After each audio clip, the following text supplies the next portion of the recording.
Okay guys, we got to lubricate it before we put in. So I just, over my garbage can, I put a little oil where the bearing is going to be. Put a little oil on the cam lobe, on either cam lobe, and on the front bearing part. Okay? Now remember, do that over the garbage can, it's going to drip a little bit.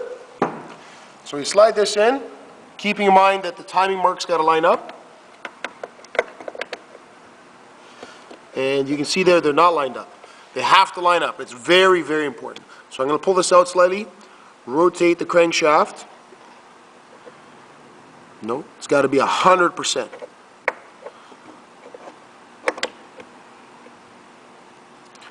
Spend some time here.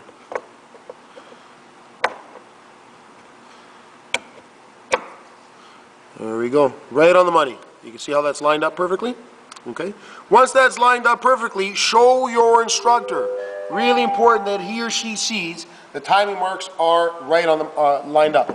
Okay, so now we're going to install our timing cover, making sure our gasket's in good shape. Now, if this was an automotive engine, the amount of time it would take to install this and remove this would be extremely lengthy. You would not reuse the gasket. You would simply just buy a new one. So, we're going to remove all the bolts that we put in here so we didn't lose them. We know exactly where they belong afterwards.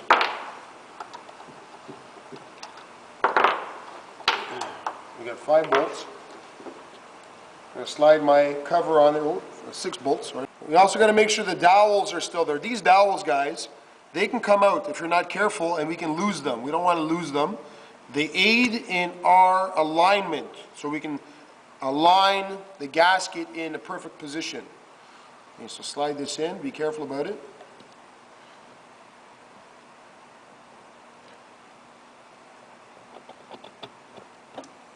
It's going in slow.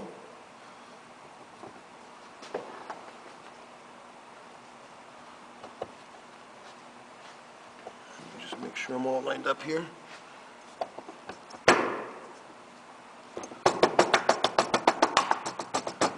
Okay, it's lined up just right. It's flush.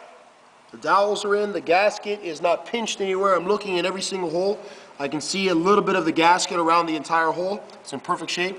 Now I can start threading my bolts in. I'm going to thread them bolts in by hand, all the way in until they're snug, and then I'm going to use my, my ratchet.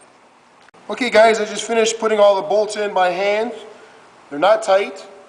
So what I'm going to do now with my ratchet, I'm going to lightly snug them down, one finger, and I'm going to do it in a diagonal star pattern. And I'm not going to tighten them down all in one shot. I'm going to do it in steps. So every time that I tighten it down, I'm going to get a little tighter every single time. This one was a little bit looser. Okay, so you got to do it in steps.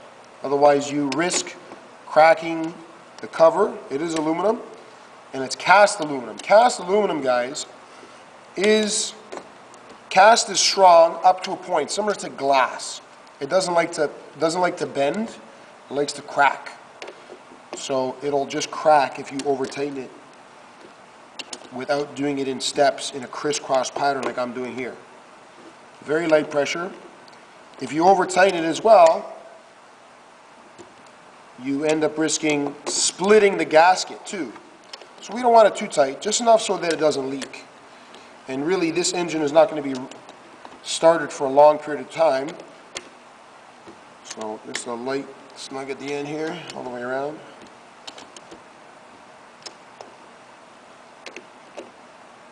Okay, now have your instructor inspect that part. Okay guys, now last step for the timing cover is you got to torque it, you got to check your specifications, and show your instructor that the torque wrench is set to the correct amount, and we're going to torque it in a crisscross pattern. Okay, now when I snugged it down, I left it really loose. I could have easily went tighter, but I don't want to go higher than the suggested torque.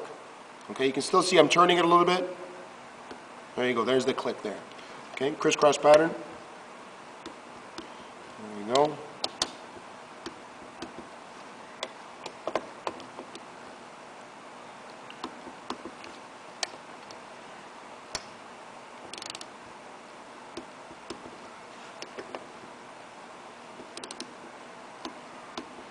Okay, you're going to double check your work.